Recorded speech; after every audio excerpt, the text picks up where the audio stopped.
Dili nga kingdom isgutan din yung mga igsoon. Dili ni kingdom ang atong God's kingdom. Kaya pagtuna to sa Ginoo, praise the Lord, nakasulod na siya kinaharian. May ito nga, sulod sa kanang mga igsoon. Pero pinipagsulod sa kingdom of the heavens, dili na.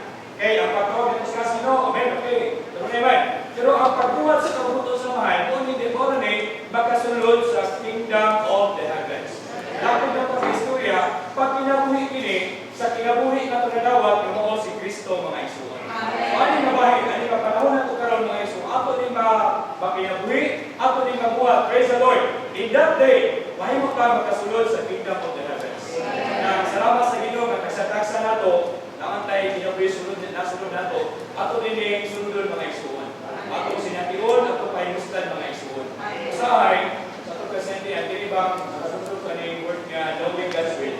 Ang kabuto sa mga igsoon, alam mo din nga word sa mga prejudice, ito na nato ihigan. Katawag mo pabati ng Ginoo, kung ato ko na sundon, praise the Lord, tayo yun.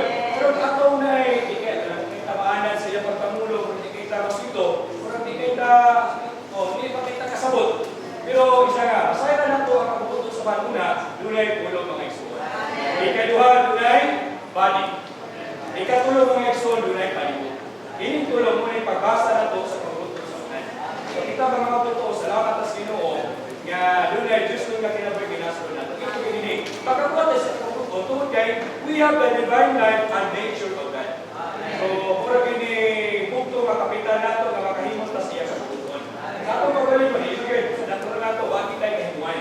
Pero salamat sa Ginoo, dunay Diyos nung kinaiya, kung kinabuhi kay nasunod nato. Kung mausa taani, pagkabuhat na siya kabuton. Manaka sa iglesia, doon na tayo practical o proper nga